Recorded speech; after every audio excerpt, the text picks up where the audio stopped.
സാംസങ്ങിന്റെ mobile phone ഒരുപാട് പേർക്ക് ഇഷ്ടമാണ്. അതുകൊണ്ട് തന്നെ സാംസങ് എ സീരീസിൽ 2 പുതിയ മൊബൈൽ ഫോണുകൾ ഇപ്പോൾ ലോഞ്ച് ആയിട്ടുണ്ട്. കഴിഞ്ഞ വീഡിയോയിൽ A55 കുറിച്ചിട്ട് ഞാൻ പറഞ്ഞിട്ടുണ്ടായിരുന്നു. ഇന്നത്തെ ഈ ഒരു വീഡിയോയിൽ സാംസങ് പുതിയതായിട്ട് ലോഞ്ച് ചെയ്തിട്ടുള്ള A35 കുറിച്ചിട്ടുള്ള ഒരു വീഡിയോ ആണ് ഞാൻ ചെയ്യാൻ പോകുന്നത്. ഈ ഒരു വീഡിയോയിൽ സാംസങ് A35 എന്തൊക്കെ ഫീച്ചേഴ്സ് ആണ് പ്രൊവൈഡ് ചെയ്തിട്ടുള്ളത്, ഇതിന്റെ പോരായ്മകൾ എന്തൊക്കെയാണ്, പ്രൈസ് റേഞ്ച് എങ്ങനെയാണ് വരുന്നത്, ഇത് വർത്ത് ബൈങ് ആണോ എന്നുള്ളതൊക്കെയാണ് നോക്കാൻ പോകുന്നത്. എൻ്റെ ചാനൽ ആദ്യമായിട്ട് കാണുന്ന ആളുകൾ ചാനലൊന്ന് സബ്സ്ക്രൈബ് ചെയ്യുക, ലൈക്ക് ചെയ്യുക, കമൻറ്റ് ചെയ്യുക. നിങ്ങൾക്ക് ഈ ഒരു വീഡിയോ ഇഷ്ടപ്പെട്ട് കഴിഞ്ഞാൽ നിങ്ങളുടെ ഫ്രണ്ട്സിലേക്കൊന്ന് ഇത് ഷെയർ ചെയ്ത് കൊടുക്കുക. സാംസങ് A55 സാംസങ് A35 ഒരേപോലെ ലോഞ്ച് ചെയ്തതുകൊണ്ട് തന്നെ ഒരേ ഡിസൈനാണ് ഇവർ പ്രൊവൈഡ് ചെയ്തിട്ടുള്ളത്. എന്നാൽ ഇതിൻ്റെ സ്പെസിഫിക്കേഷൻ്റെ കാര്യത്തിൽ കുറച്ച് ഡിഫറൻസും കാര്യങ്ങളൊക്കെ വരുന്നുണ്ട്. A35 ബിൽഡ് ക്വാളിറ്റിയിലേക്ക് വരുന്ന സമയത്ത് 250 ഗ്രാം വെയിറ്റും front glass gorilla victor plus പ്രൊട്ടക്ഷനോട് കൂടിയിട്ടാണ് ഇതിൽ കൊടുത്തിട്ടുള്ളത്. S22 അൾട്രയ്ക്ക് കൊടുത്തിട്ടുള്ള അതേ പ്രൊട്ടക്ഷനാണ് ഈ ഒരു A35 A55 ഇവർ പ്രൊവൈഡ് ചെയ്തിട്ടുള്ളത്. ഒരു പ്രീമിയം സെഗ്മെൻറ്റിലാണ് ഈ ഒരു മൊബൈൽ ഫോണുകൾ ഇവർ ലോഞ്ച് ചെയ്തിട്ടുള്ളത്.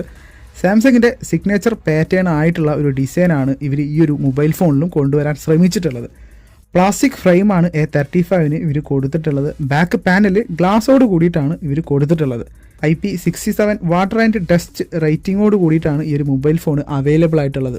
ഹൈബ്രിഡ് സിം സ്ലോട്ടാണ് ഇതിൽ കൊടുത്തിട്ടുള്ളത്. ഡുവൽ സിമ്മോ അല്ലെങ്കിൽ ഒരു സിമ്മോ ഒരു SD കാർഡായിട്ട് നമുക്ക് യൂസ് ചെയ്യാൻ പറ്റുന്നുണ്ട്. ഡിസ്പ്ലേയിലേക്ക് നോക്കുന്ന സമയത്ത് 6.6 ഇഞ്ചിൻ്റെ MOLED ഡിസ്പ്ലേയും ഇതിൽ കൊടുത്തിട്ടുണ്ട്. 120 ഹെർട്സിൻ്റെ റിഫ്രഷ് റേറ്റും 1000 നൈറ്റ്സും ഇതിൽ കൊടുത്തിട്ടുണ്ട്. ആൻഡ്രോയിഡ് 40യും 1 UI 6.1 OS സോഫ്റ്റ്വെയറോട് കൂടിയിട്ടാണ് ഈ ഒരു മൊബൈൽ ഫോൺ വരുന്നത്. അതുകൊണ്ട് തന്നെ 4 വർഷത്തെ ആൻഡ്രോയിഡ് അപ്ഡേറ്റും 5 വർഷത്തെ സെക്യൂരിറ്റി അപ്ഡേറ്റും ഇതിൽ പ്രൊവൈഡ് ചെയ്യുന്നുണ്ട്. പെർഫോമൻസിലേക്ക് വരുന്ന സമയത്ത് എക്സിനോസിൻ്റെ 1380 പ്രോസസ്സറും ഇതിൽ കൊടുത്തിട്ടുണ്ട്. അത്യാവശ്യം നല്ല രീതിയിലുള്ള ഒരു പെർഫോമൻസും കാര്യങ്ങളൊക്കെ A35 കിട്ടുന്നുണ്ട്. ഇനി നിങ്ങൾ ഗെയിമിങ്ങിന് വേണ്ടി മാത്രമാണ് ഒരു മൊബൈൽ ഫോൺ നോക്കുന്നതെങ്കിൽ അത് നിങ്ങൾക്ക് ഈ ഒരു മൊബൈൽ ഫോൺ ചിലപ്പോൾ നിരാശ തരാനുള്ള ചാൻസ് ഉണ്ട്. ഇനി ഗെയിമിങ്ങിന് മാത്രമല്ല, നിങ്ങൾ ഓഡിയോ ക്വാളിറ്റി, കോളിംഗ് ക്വാളിറ്റി എല്ലാ കാര്യത്തിലും കൂടിയിട്ടാണ് ഒരു മൊബൈൽ ഫോൺ വാങ്ങുന്നത്. അത്യാവശ്യം കുഴപ്പമില്ലാത്ത രീതിയിൽ ഗെയിമിംഗ് കളിക്കണമെന്നുണ്ടെങ്കിൽ A35 നിങ്ങൾക്ക് നല്ലൊരു ഓപ്ഷനും കൂടി ആയിരിക്കും. ഈ ഒരു മൊബൈൽ ഫോൺ നമുക്ക് 3 വേരിയൻറ്റിൽ അവൈലബിൾ ആയിട്ട് കിട്ടുന്നുണ്ട്. 128GB ഇന്റേണൽ സ്റ്റോറേജും 6GB റാമിലും, 128GB ഇന്റേണൽ സ്റ്റോറേജും 8GB റാമിലും, 256GB ഇന്റേണൽ സ്റ്റോറേജും 8GB റാമിലും അവൈലബിൾ ആയിട്ട് കിട്ടുന്നുണ്ട് A35 എന്ന സീരീസ്.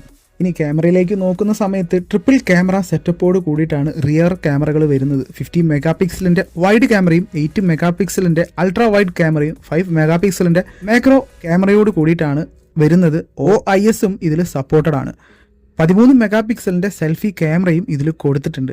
മെയിൻ ക്യാമറയും ഫ്രണ്ട് ക്യാമറയിലും 4K വീഡിയോയും 30 FPS ഷൂട്ടും സപ്പോർട്ടഡ് ആയിട്ട് കിട്ടുന്നുണ്ട്. ഡുവൽ സ്റ്റീരിയോ സ്പീക്കേഴ്സും സൗണ്ട് ക്വാളിറ്റിയുടെ കാര്യത്തിൽ ഇവർ കൊടുത്തിട്ടുണ്ട്. 5000 mAh ബാറ്ററി കപ്പാസിറ്റിയും 25 വാട്ടിൻ്റെ ഫാസ്റ്റ് ചാർജിങ്ങും ഇതിൽ സപ്പോർട്ടഡ് ആണ്. എന്നാൽ ഈ ഒരു ചാർജർ ബോക്സിൽ ഇൻക്ലൂഡഡ് അല്ല. ഇനി ഈ ഒരു മൊബൈൽ ഫോണിൻ്റെ പ്രൈസ് റേഞ്ചിലേക്ക് വരുന്ന സമയത്ത് 29,999 രൂപയ്ക്ക് ഈ ഒരു മൊബൈൽ ഫോൺ നമുക്ക് കിട്ടുന്നുണ്ട്. ബാങ്ക് ഓഫറായിട്ട് 27,999 രൂപയ്ക്കും ഈ ഒരു മൊബൈൽ ഫോൺ അവൈലബിൾ ആയിട്ട് കിട്ടുന്നുണ്ട്. ഈ ഒരു മൊബൈൽ ഫോൺ വാങ്ങണോ വേണ്ടേ എന്നൊക്കെ ചോദിച്ചു കഴിഞ്ഞാൽ, നിങ്ങൾക്ക് 30,000 രൂപയ്ക്ക് താഴെയായിട്ട് ഒരു സാംസങ്ങിൻ്റെ മൊബൈൽ ഫോൺ നോക്കണം എന്നുണ്ടെങ്കിൽ, അതായത് ഗെയിമിങ്ങിന് വേണ്ടിയിട്ടല്ല കേട്ടോ, ഗെയിമിങ്ങിന് വേണ്ടിയിട്ട് മാത്രമായിട്ട് നോക്കുകയാണെങ്കിൽ ഒരുപാട് കാറ്റഗറീസിലുള്ള മൊബൈൽ ഫോണുകൾ ഇപ്പോൾ വേറെ അവൈലബിൾ ആണ്. നമ്മൾ ക്യാമറ ക്വാളിറ്റി, നിങ്ങളൊരു സാംസങ് ഇഷ്ടപ്പെടുന്ന ആളുകളാണ്, അവർക്കൊക്കെ 30,000 രൂപയ്ക്ക് താഴെ ഒരു മൊബൈൽ ഫോൺ നോക്കുകയാണെങ്കിൽ അവർക്ക് ഈ ഒരു A35 എന്ന് പറഞ്ഞിട്ടുള്ള ഈ ഒരു മൊബൈൽ ഫോൺ സെലക്ട് ചെയ്യാവുന്നതാണ്. ഈ ഒരു A സീരീസിൽ വരുന്ന A35 മൊബൈലിനെ കുറിച്ചിട്ടുള്ള നിങ്ങളുടെ അഭിപ്രായം താഴെ കമൻ്റായിട്ട് കൊടുക്കുക. എൻ്റെ ഈ ഒരു വീഡിയോ ഇഷ്ടപ്പെട്ട് കഴിഞ്ഞാൽ നിങ്ങൾ എൻ്റെ ചാനൽ ലൈക്ക് ചെയ്യുക, സബ്സ്ക്രൈബ് ചെയ്യുക, കമൻറ്റ് ചെയ്യുക. നമുക്ക് അടുത്ത വീഡിയോയിലൂടെ വീണ്ടും കാണാം. ബൈ.